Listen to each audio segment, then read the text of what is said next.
Hey guys, it's me, Dr. Tiff. In the last episode, we talked about what it looks like to be in love with potential, the signs, the patterns, the ways you can tell that a person you're invested in is more of a project than a partner. And I'm willing to bet that for some of you, that episode did exactly what I intended it to do.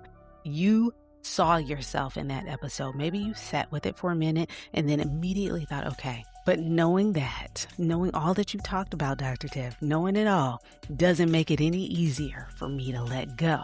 I'm in it. I've invested so much. I can't just walk away from everything that we've done, that we've built. I need to see this thing through. That's what we're getting into today. Not what it looks like to be in love with potential. We did that already. In this next episode, we're getting into the why we fall in love with potential in the first place, and why, even when every logical part of you knows better, letting go feels almost impossible. Stay with me. This one goes deep, but I got you. Let's go. Hi, I'm Dr. Tiff, your relationship transformation coach. I've spent the past 20 years working with high-achieving women just like you who are crushing it in every area of their lives, everywhere except their relationships. And look, I get it. Finding the one ain't easy, and relationships are hard. But you know what's even harder? Cycling through the bad ones, or worse, staying in relationships when you already know they're not a good fit. You want a relationship of ease, uncomplicated, someone to love you down, but instead you've been suffering through bad dates, sexual incompatibility, and someone who might be good for somebody, but not for you. And if we're really being honest, you know that deep down, the work that really needs to be done starts and ends with you. If you're done wasting time in dead-end relationships and sick of looking for, chasing after, or trying to convince somebody to be the one, and you're ready to become the one, then baby, you're in the right place. So prop your feet and let's clink glasses, because I'm giving you the tea and the tips to fix your relationships. Let's go. Hey there, and welcome back to Fix Your Relationships. I am your host, Dr. Tiff. And I alluded to this in the intro, but the last episode 86, Are You in Love with Potential? 5 Signs to Know for Sure. I need you to go back and listen to that episode if you have not, because if you think, or if you're wondering, if you're curious, if you suspect that you are in love with someone's potential rather than them, that episode is going to make it crystal clear. But today we are going on another journey, an extended journey. I didn't want to put all of this in one episode. I felt like it was a bit much and it would have made that episode a bit long. So go back and listen to episode 86 so that you have the full picture, and then come back and listen to 87. All right. Before we go any further, I need to say this. If you listen to 86, I need you to hear me when I say that you are not foolish for falling in love with potential. You are not. You are not naive. You're not weak.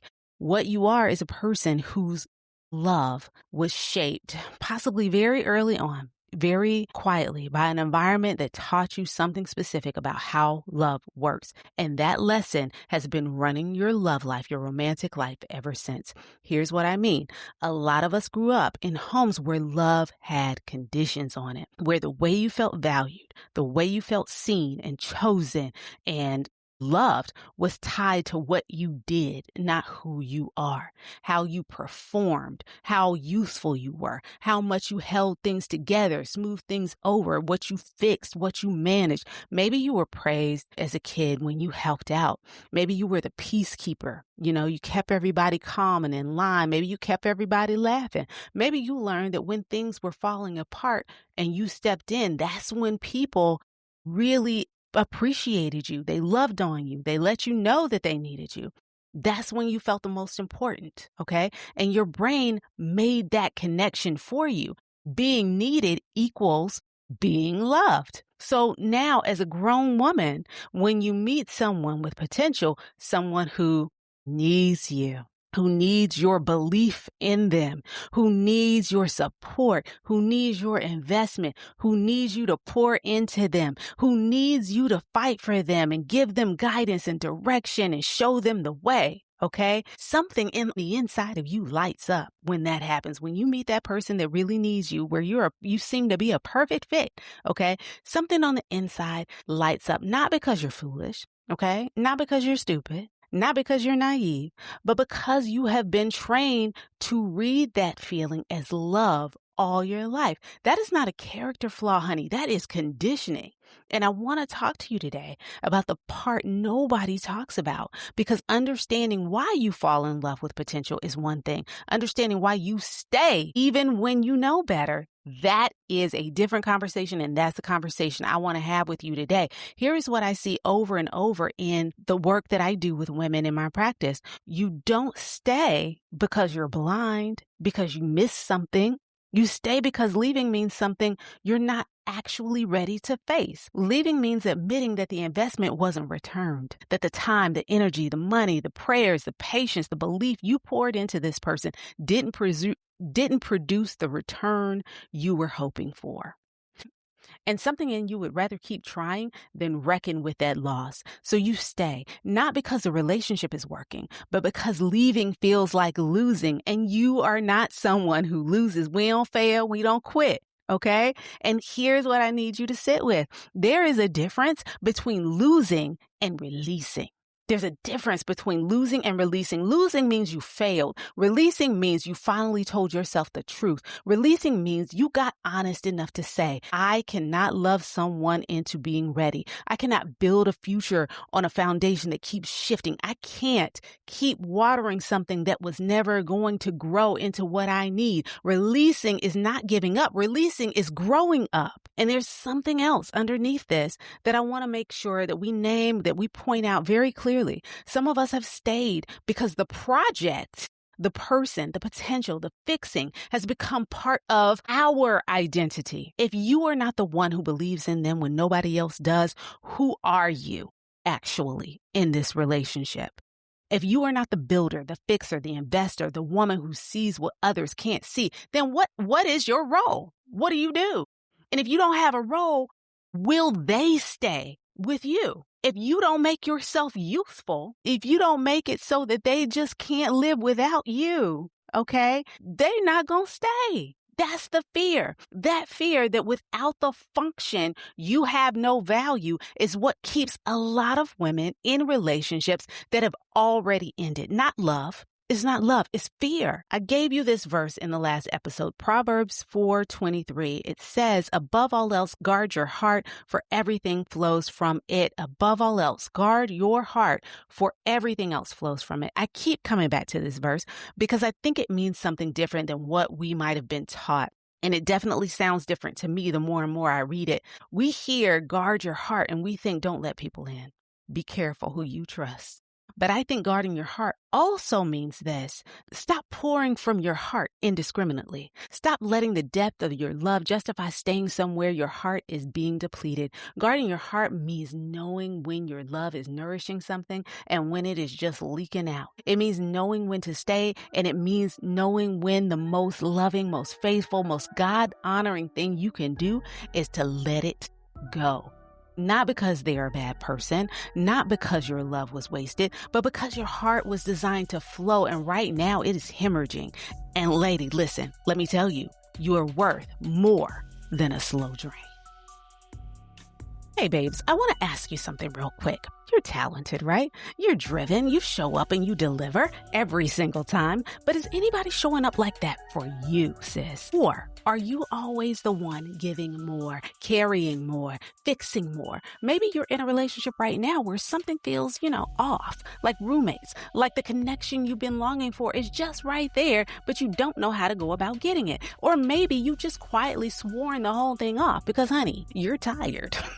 Sis, I see you, and I made something just for you. This May, I'm hosting More Love, Less Hustle. It's my free live working lunch series where we're going to get to the bottom of why you keep working so hard for love, what it's costing you, and how to build your own personal stop-start strategy so you can stop settling for crumbs and start showing up as the one. It's only an hour, sis. It's free, and we've got multiple dates throughout the month of May. And listen, this room won't be the same without you in it. The conversation we're about to have, it's been waiting on you, sis. So come get your seat at becometheone.myflowdesk.com/more love, less hustle. That's the direct link, but it's also in the show notes. I'll see you there, babes. Now let's get back to the show.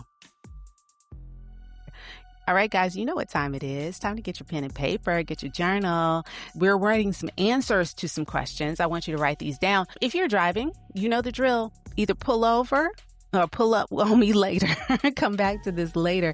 I want to make sure that you are safe when you are doing this. So don't try and do it now. You can listen in right now and then come back to this when you're at a stationary place. But for those of you that are ready to go, you know the drill. Let's get into it. I've got 3 questions for you. And I don't want you to just nod at this and keep moving. I want you to catch yourself on paper. I want you to be as honest as you can. This is between you and you. Okay? Question number 1. Think about a relationship where you stayed longer than you should have. What were you really afraid would happen if you left? Okay, give me the real answer, not the surface level one. Think about a relationship where you stayed longer than you should have. What were you really afraid would happen if you left? Were you afraid of being alone? Afraid of admitting that you were wrong about this person? Afraid that leaving meant the time that you invested was wasted? Afraid that without the role of the fixer or the believer, that you wouldn't know who you were? What were you afraid of? What were you afraid would happen if you left? Write the answer, the real answer. Okay.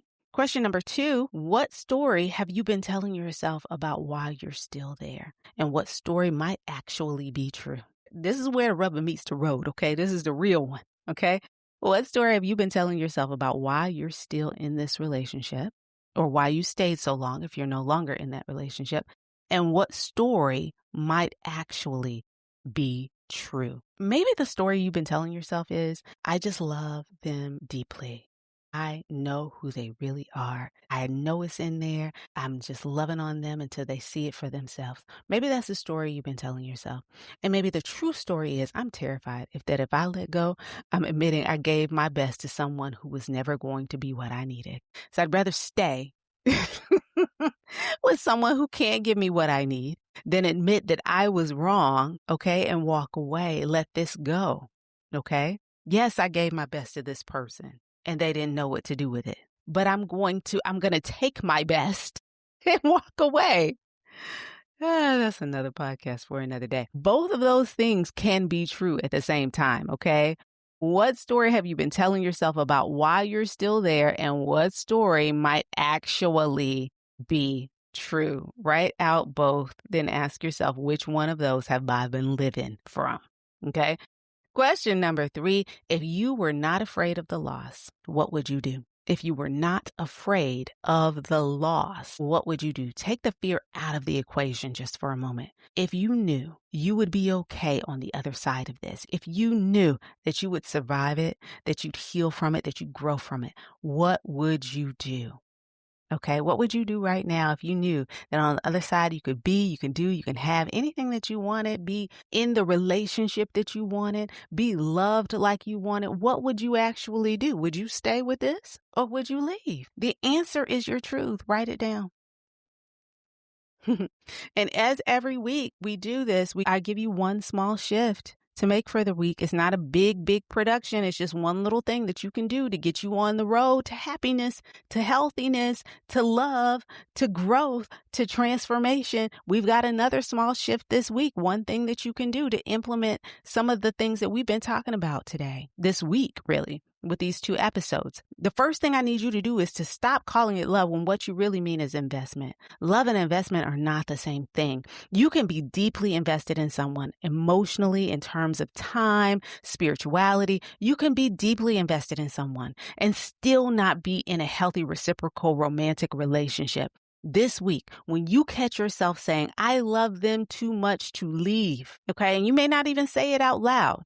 You might just say it in your heart, in your head, in your mind. I love them too much to walk away, to let go, to turn my back right now. I need you to try replacing with, I am deeply invested. Loving them too much and so much and deeply invested, those are 2 different things. And then once you say to yourself, I am deeply invested, I need you to ask, is this investment being returned? Is this investment growing into something real?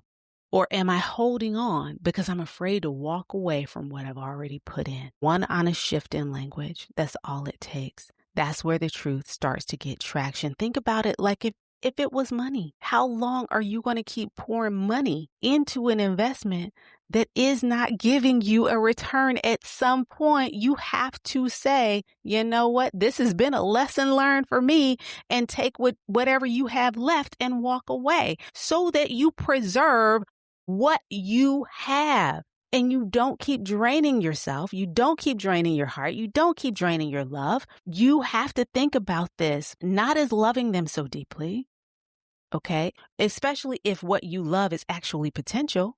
You have to think about it as an investment. And is this investment being returned? Is this investment growing? Or am I holding on to it because I'm afraid to walk away from what I've already put in it? Okay? Before we close out today, I don't want to leave you high and dry or feeling like you did something wrong. You did not do anything wrong. You did not love wrong.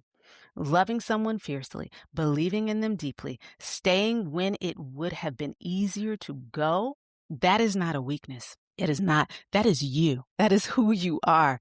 And that is beautiful. It is a beautiful, beautiful thing. It has happened to so many of us, all of us, even me. But I need you to hear this. You have been fighting for people who were still figuring out if they wanted to fight for themselves. You've been investing in futures that other people haven't signed up for yet. You've been so focused on what they could become that you've been missing who you already are. And you, as you are right now, today, are worth a love that shows up for you. A love that doesn't need managing by you. A love that doesn't require you to hold the blueprints for someone else's life while yours sits on the shelf. You were not built to be somebody's greatest investment opportunity.